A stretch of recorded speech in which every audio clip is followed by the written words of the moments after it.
O vídeo do interrogatório de um americano viralizou nas redes sociais pelo modo peculiar dele de agir. O americano quase não se movimenta nas 2 horas do interrogatório. Esse comportamento peculiar dele realmente tem um propósito. Quanto menos movimento ele faz, mais difícil fica para os investigadores manipular e até potencialmente conseguir tirar dele uma confissão. No entanto, essa atitude também revela o quão desesperado o suspeito está para se proteger. Olá, meu nome é Vanessa Bap e no caso de hoje nós vamos falar sobre o criminoso que viralizou nas redes sociais, não só pelo crime perturbador que ele cometeu, mas também pelo comportamento estranho dele nos interrogatórios. De forma documental, vamos falar sobre o caso do criminoso americano, o Stephen McDaniel. Então agora, sem mais delongas, bora pro caso de hoje. O Stephen, ele nasceu no dia 9 de setembro de 85 em um bairro suburbano em Atlanta, no estado americano da Geórgia. A infância dele foi, em grande parte, bem comum, sem nenhuma situação e atitude que pudesse indicar o caminho sombrio que ele seguiria no futuro. Ele cresceu naqueles lares típicos americanos que a gente está acostumado a ver em filme. A jornada acadêmica do Stephen acabou o levando a uma universidade, onde ele conseguiu um diploma de direito, e mostrou também que tinha grandes habilidades para os estudos jurídicos. Uma colega da faculdade de Direito e também vizinha do Stephen, chamada Lauren, era uma mulher que estava na época com 27 anos, mas ela já estava se preparando para fazer o exame da ordem e seguir sua carreira como advogada de defesa. Esses dois eram vizinhos que viviam no mesmo complexo de apartamentos perto ali da faculdade. Apesar do ambiente ali minimamente compartilhado, os dois não tinham nenhum tipo de relação significativa entre os dois. Eles não eram amigos. Mas pelo fato de viverem ali no mesmo complexo de apartamentos como vizinhos, isso permitia que o Stephen pudesse observar a colega mais de perto. Por trás da fachada de um estudante comum de direito tranquilo, o Stephen guardava uma obsessão pela vizinha. Logo, o Stephen começou a perseguir e até pesquisar informações online sobre por onde a Lauren andava e com quem ela andava. Como um bom stalker, ele passava horas olhando pela janela do apartamento dela. Essa obsessão, que só aumentava, passou também a fazer o Stephen coletar informações digitais sobre tudo que a Lauren fazia nas redes sociais.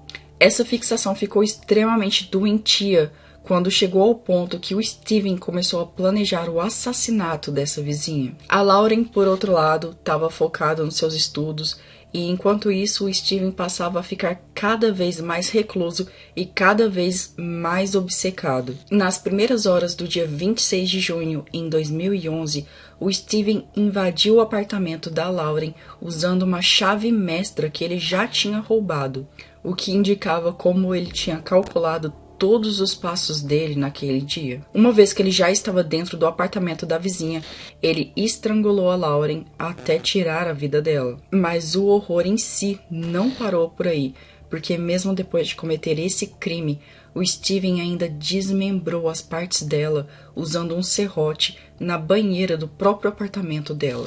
Um ato macabro que mostra a brutalidade desse crime. E depois de ter executado todo esse plano, o Stephen ainda tentou manter uma fachada de normalidade, como se não tivesse acontecido nada.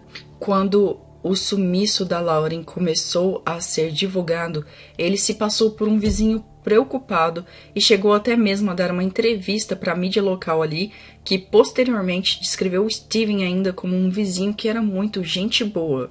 Nos dias que se seguiram depois desse crime, o Stephen ficava sempre ali por perto do apartamento da Lauren, observando as autoridades fazerem a investigação do caso. No dia 30 de junho de 2011, ou seja, 4 dias depois que o crime foi cometido, o torso desmembrado da Lauren foi encontrado em uma lata de lixo ali do condomínio. A descoberta desse tronco fez com que os investigadores do caso ficassem mais empenhados, já que as autoridades que estavam ali investigando toda a cena do crime, eles não tinham nem testemunhas e faltavam muitas evidências físicas e sem isso eles não conseguiriam seguir com as investigações. Como o tronco da Lauren foi encontrado ali no lixo do condomínio mesmo, o Steven e os outros vizinhos da Lauren foram todos levados à delegacia para poderem falarem e dar o seu depoimento sobre o desaparecimento dela. Só que atenção, agora, nesse ponto do caso, nenhum desses vizinhos ainda sabia que os restos da Lauren haviam sido oficialmente encontrados ali na lixeira. Ou seja, os vizinhos e o Steven foram levados para a delegacia para dar depoimentos sobre o sumiço da vizinha, mas eles não sabiam de fato que o tronco dela já havia sido encontrado ali no condomínio. Só que nesse ponto do caso, o Steven ele rapidamente se tornou uma pessoa de interesse, um suspeito, por conta do comportamento estranho que ele tinha na hora de dar o depoimento dele na delegacia. Em um determinado ponto da investigação, a polícia começou a vasculhar todos os apartamentos ali próximos aos da Lauren, e quando chegou a vez do apartamento do Steven, ele inicialmente não permitiu a busca, como se já fosse até um advogado. Mas apesar dessa recusa inicialmente, a polícia acabou realizando sim uma busca ali, e por ele ter se recusado, eles fizeram uma busca ainda mais minuciosa no apartamento dele. E essa busca conseguiu sim evidências incriminatórias que ligavam ele diretamente à cena do crime. Entre os itens que foram encontrados no apartamento do Steven pela perícia estavam roupas íntimas da Lauren e uma chave mestra, aquela mesma que foi roubada do zelador do condomínio e usada para abrir a porta do apartamento da Lauren. Ainda nessa mesma investigação, encontraram rastros digitais do Steven que trouxeram à tona aquelas evidências ainda mais perturbadoras. No notebook dele, do Steven, eles encontraram informações sobre as últimas localizações da Lauren. Toda a rotina dela dos últimos dias estavam registradas. A perícia também descobriu algumas postagens do Steven em blogs e fóruns da internet que expressavam o ódio que ele tinha e o desejo profundo de machucar as mulheres. Com base em todas essas evidências e também no comportamento suspeito dele, o Steven foi levado para mais uma rodada de interrogatório na delegacia. Durante esses novos interrogatórios, que foi o que fez ele ficar muito famoso, entre aspas, na internet devido a esse comportamento frio e quase imóvel que ele tem durante o interrogatório, ele mesmo assim cometeu um deslize crucial. Ele confessou ser culpado por ter realizado assaltos nas residências dos colegas da faculdade dele. Essa confissão pôde fazer com que ele fosse preso e os policiais pudessem fazer novos interrogatórios. O julgamento do Steven acabou virando um evento devido a essas gravações do interrogatório dele.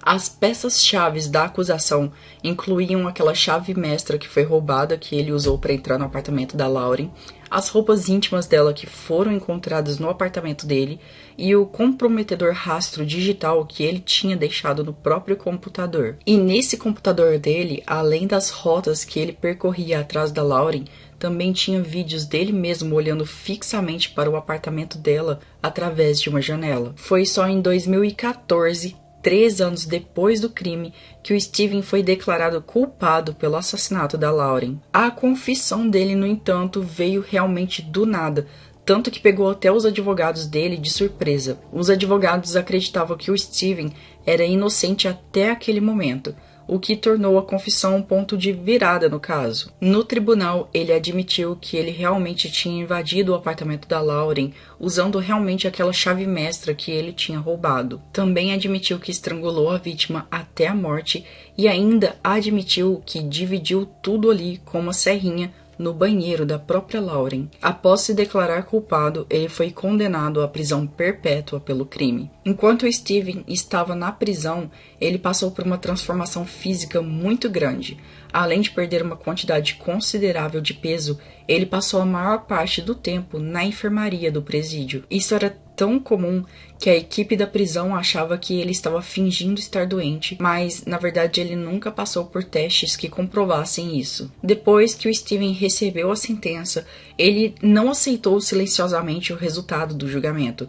Ele fez várias tentativas de apelar, alegando que teve uma representação ineficaz no caso. Na tentativa de apoiar o filho, o pai do Steven iniciou até uma campanha no GoFundMe em 2018 para tentar arrecadar fundos para as despesas legais que seriam necessárias para entrar com novos recursos. Mas essa campanha acabou sendo retirada do ar justamente pela falta de apoio do público que não apoiava a causa de um assassino condenado. Recentemente, agora, no dia 23 de junho de 2023, o Steven ainda está cumprindo sua sentença perpétua na prisão estadual do estado da Geórgia e estará elegível para a liberdade condicional em 2041. No entanto, por conta da gravidade desse crime e as fortes provas contra ele, é muito provável que ele não consiga essa liberdade condicional. O caso do Steven foi uma arrepiante obsessão que se transformou em morte. Muito obrigada por me assistir até aqui. Eu espero ver você em um outro caso aqui do canal